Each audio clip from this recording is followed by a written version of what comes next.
Before there was broadband and Steam sales, a small Texas studio called Apogee Software changed how games reach players. A daring shareware experiment that started an industry, fortunes, and a betrayal that would deal critical damage to a company.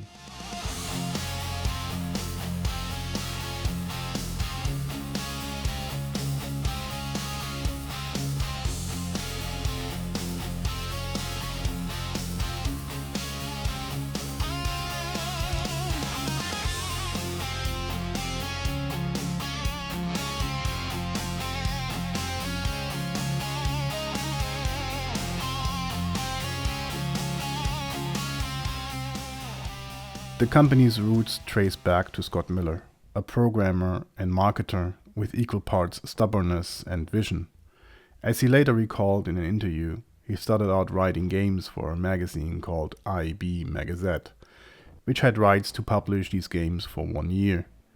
Once those rights expired, he wondered, how can I still make money from this? His early attempts, games like Beyond the Titanic and Supernova, simple ASCII art games, were released as full games on BBS, the precursor of the internet today, with a polite note asking for a payment afterward. Basically, just a form of donations. Unsurprisingly, only a few players actually mailed in their checks. That changed with his Kroz series, an ASCII art roguelike dungeon crawler, probably inspired by Rogue, which Scott Miller liked, but hated its randomness. Also, Kroz backwards is spelled Zorg, one of Infocom's most successful text adventure games. Kroz was published again on the IB Magazette and won the Game of the Year award that same year. Miller released the first episode on the magazine, but it was so successful, he made 2 more episodes, which could only be bought by mailing in a check for $15, and Miller would send the other 2 episodes back in the mail. Against the advice of skeptics, Miller started seeing real income, enough that by 1990 he made $100,000 from shareware. His day job paid him $30,000. In that game, I had like a screen that said, if you like this game and you want more, send me $15, I'll send you the other 2 episodes. Right. And suddenly the checks started coming. Soon after, Miller brought in George Broussard, a friend and colleague from his consulting days, folding Broussard's games into Apogee's catalog. Together, they leaned hard into the episodic shareware method. That simple yet ingenious model became the beating heart of Apogee's early identity. While trying to expand the Apogee catalog, Scott Miller saw a game called Captain Comic 2 by Mike DeNeo. It was back then recognized as one of the best and most popular shareware games. A side-scrolling game, which apparently didn't generate any money for Mike DeNeo. Yet here was Scott Miller, which was making money hand over fist with his shareware model and games with way more ugly graphics. Miller tried to recruit DeNeo, who declined, a grave mistake DeNeo later recalls. However, the potential for side-scroller in the market was clear. Problem was, who is going to make such a game for Apogee? Miller also had his eye on a talented young programmer named John Romero, who was working at a company called Softdisk. To get his attention, Miller started sending fan letters under fake names. Lots of them. When Romero realized they all came from the same Texas address, he sent an angry letter demanding Miller to stop. Days later, Miller called him directly, explaining that he feared Softdisk might intercept his mail. Miller asked Romero to make extra episodes for Pyramid of Egypt, one of Romero's earlier games. Romero couldn't. Softdisk owned the rights, but he offered something better. A new side-scroller like Super Mario or Captain Comic he and his colleagues Tom Hall and John Carmack were experimenting with. They accepted for $2,000 and started working on the game. Unfortunately, on the computers they got from Softdisk. A mistake they later had to deal with. Commander Keen, Invasion of the Vorticons, was published on Christmas 1990. Again, the first episode, Marooned on Mars, was free, and Scott Miller encouraged people to share the software as much as they liked. If you wanted the 2 other episodes, The Earth Explodes and Keen Must Die, you had to mail in $30.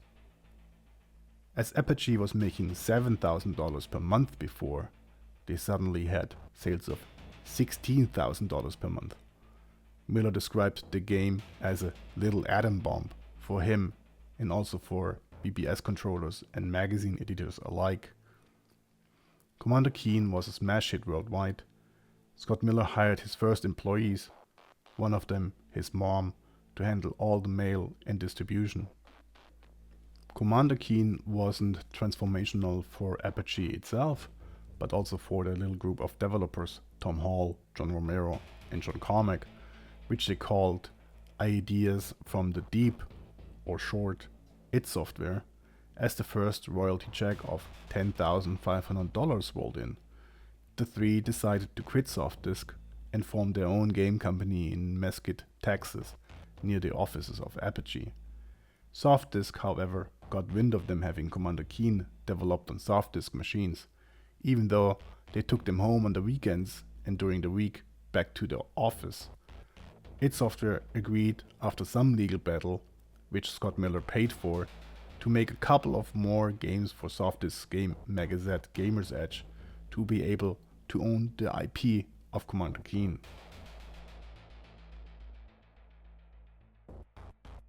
Hot came in Duke Nukem in 1991. It was a side-scrolling action game that mixed platforming, explosions, and a brash attitude. The objective of the game was to get to the exit of each level, while destroying enemies and objects on screen. After the release of the game, Apogee became aware that in the animated TV series Captain Planet and the Planeteers, a character with the same name, Duke Nukem, is featured. Preemptively, they changed the name of the character in-game to Duke Nukem. Ironically, they later learned that the original name, Duke Nukem, wasn't trademarked by Turner Program Services, so they named the game back to Duke Nukem, just to get threatened with legal actions by the Duke University, which they settled out of court by agreeing to only use the name Duke Nukem in its entirety. Again, the Apogee formula with 3 episodes. The first one for free leads Duke Nukem to a devastated Los Angeles, the second one to a moon base of Dr. Proton, and the third one through various epochs in time as Duke Nukem chases Dr. Proton with a time machine. By selling more than 60,000 copies of Duke Nukem, Apogee had another success under their belt. Meanwhile, id Software had finished their obligations with Softdisk and was working on a new game, Wolfenstein 3D, another feat of programmer genius John Carmack. The game that practically defined the first-person shooter and is considered the grandfather of modern first-person shooters, introducing mechanics which are still widely used today, like showing health as a number between 0 and 100, or rewarding players for finding all secrets or killing all enemies in a level. Using the same shareware model, each episode consisting of 10 levels, Apogee distributed the first episode, Escape from Castle Wolfenstein, for free, while for the other 2 Operation Eisenfaust and Die Führer Die, people had to mail in money to Apogee or call a 800 number to pay with their credit card, which eventually got shipped a few weeks after release, as they still were in production. The developers had no clear expectations for Wolfenstein's commercial reception, but hoped that it would make around $60,000 in its first month. The first royalty check from Apogee was instead for $100,000. The game was selling 4,000 copies a month. Over 20% of the sales were outside from the US, despite being banned for its swastikas and Nazi symbolism in some countries like Germany. Apogee was suddenly swimming in money. They were making $200,000 per month for the next 1.5 years. More games, more releases. Apogee could allow itself to shoot some blanks. In 1993, Apogee was developing and publishing Biomenace. Based on id Software's Commander Keen game engine, it follows Snake Logan, a CIA operative who crash lands in Metro City after investigating an invasion by mutants. A lukewarm take on the Duke Nukem genre. Reception was brutal. Notably, even the music composed by Bobby Prince wasn't anything like quality he delivered for id Software's Doom later.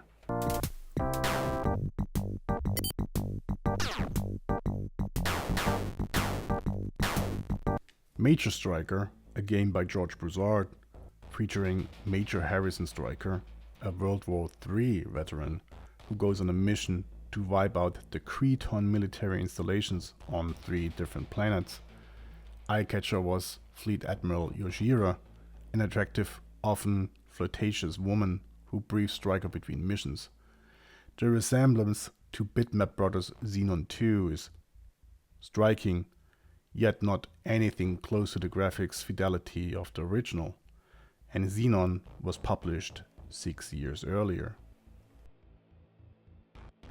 Duke Nukem in its second installation, notably with Tom Hall of id Software as its writer, after 2 years of its original release, Duke Nukem 2 could not win over the critiques, but was still a commercial success nonetheless.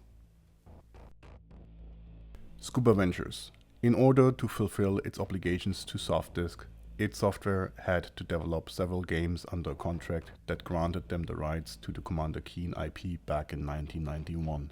The series became a major cornerstone for both Apogee and id Software. To help complete the final game, Ode to Softdisk, George Broussard stepped in and developed it on behalf of id Software, allowing the team to focus on Wolfenstein 3D. The game plays like half the gameplay loop of Dave the Diver, or on hindsight, a checkmark on a publishing contract, a helping hand by one game studio to another. Blakestone, Aliens of Gold, another first-person shooter based on the Wolfenstein 3D engine by Jam Productions. Development took 18 months, an eternity at the time.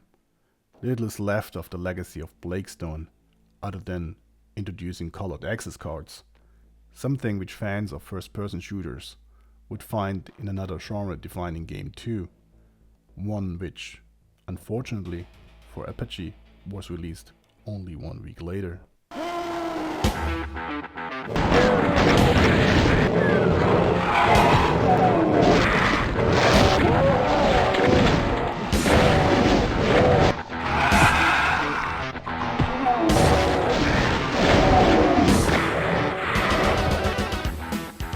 id Software, a company so deeply intertwined with Apogee, released its next game, Doom, but without Apogee. You think Doom Episode 1 Knee Deep in the Dead, is that the most ubiquitous, successful, popular shareware ever, or is there another one that comes to mind? That's probably number Yeah, one. I mean, I feel like that was just monumental. Ideas from the Deep copied the Apogee model and offered mail-in orders, 800 call-in lines, everything a publisher would usually do, for a price. A price id Software wasn't willing to pay anymore. A huge blow to Apogee's right to exist. I mean, Wolfenstein was massive. Yeah. And then Doom blew it away. Yeah. So, Something had to be done. By the mid-90s, Apogee rebranded as 3D Realms, signaling that the future wasn't just about pixels, it was about polygons. The move made sense on paper. 3D was the buzzword of the day, and everyone from video cards to soda commercials was slapping it onto their branding. Apogee wanted to show it wasn't just a quirky shareware outfit of the Commander Keen era. It was a studio capable of publishing the cutting edge of 3D gaming. Part of the motivation was also survival. id Software, once Apogee's most famous partner, had decided to go independent after the breakout success of Doom, cutting out the middleman to keep the profits for themselves. It was a wake-up call. If they wanted to stay in the game, they'd had to evolve. Still, longtime fans scratched their heads. Why abandon the Apogee name that had defined an entire era of PC gaming? To many it felt a little like watching your favorite garage band suddenly change their name right as they got famous. The gamble actually worked, at least for a while. In the wake of Doom and later Quake, the PC gaming scene was obsessed with first-person shooters, and the 3D Realms name gave the studio credibility in that arena. Duke Nukem 3D hit in 1996 and became a cultural phenomenon. Equal parts parody, satire, and genuinely innovative shooter, its interactive levels, jetpacks, and tongue-in-cheek humor helped it sell millions, cementing 3D Realms as more than just that shareware company. Other games followed. Rise of the Triad had already laid the groundwork with the insane arsenal, drunk missiles, Excalibur baseball bats, and jump pads that flung players sky high. It was chaotic, messy, and maybe not as polished as Doom, but it earned a cult following. Ironically, during development, the game was called Wolfenstein 3D Rise of the Triad, but the development by Apogee took too long that it would have been released with Doom together, something id Software didn't want it, and so they pulled the plug on the Wolfenstein IP. After the Doom shock, another punch below the belt for Apogee. Shadow Warrior leaned harder into absurd humor and outrageous weaponry, offering everything from sticky bombs to shurikens to swords. It reinforced 3D Realms' identity as the cheeky alternative to id Software's more straight-laced shooters. Then there was Terminal Velocity, developed by Terminal Reality and published by 3D Realms aka Apogee in 1995. A fast-paced space combat game that showed the studio wasn't afraid to branch out. It was well received, though never hit Duke's level of fame. The rebrand worked because it was a signal. We're in the FPS leagues now. For a few golden years, 3D Realms was indeed standing shoulder to shoulder with the genre's pioneers. The irony, of course, is that the very identity shift that fueled their success also set expectations sky high, expectation that would eventually crush them with the weight of a certain never-ending sequel.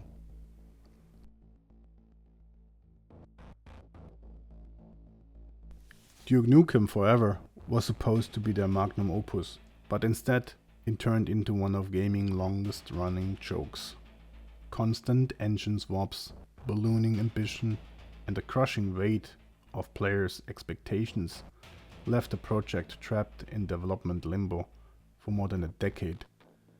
By the time it finally emerged in 2011, it felt less like a game and more like an artifact from an alternate timeline.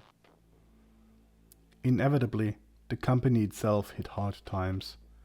3D Realms was sold, first to private equity, later absorbed into Embracer Group. Meanwhile, Scott Miller and others moved on, consulting, mentoring, and even reviving the Apogee name in recent years as a kind of retro indie publisher, keeping that scrappy spirit alive for a new generation. Looking back, Apogee's story feels like a parable about the gaming industry itself. The thrill of invention, success through ingenuity, trying to stay relevant until it slips away. For me, and for plenty of kids growing up in the 90s, those games were more than just software. They were afternoons after school, late night on glowing CRTs, and the joy of discovering that the beige box could deliver adventures. So here's to Apogee, the little company that taught us how to try before you buy, and to the pixelated heroes who never stopped running, jumping, or cracking wise. Their legacy may be complicated, but their games will always feel like home. Till next time.